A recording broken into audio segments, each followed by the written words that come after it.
What is up, guys? I am here with a quick tutorial for you guys. Something I didn't know how to do. Now I know how to do it. Now I want to share it with you guys. So I was practicing Affinity. One of the things I had in my study earlier when I was working on this project file here was how do I quickly cut them out and then invert the selection.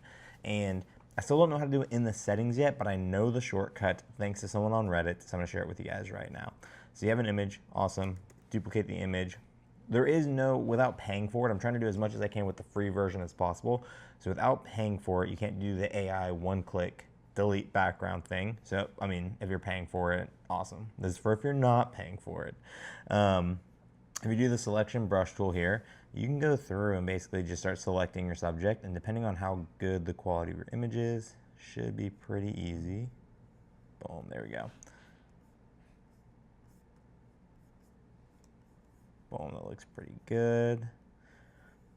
For the sake of this, I'm not going to go into too much detail, and you always over and then you can erase and do other stuff like that. So we're going to do this. But yeah, then the really quick way on Mac, I think if you're on Windows, it's Control, but for Mac, it is Shift Command I. Boom, there you go.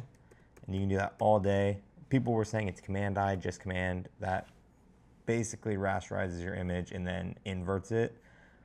And I don't think that's what most people want to do. It still is inverted over here, so it's weird.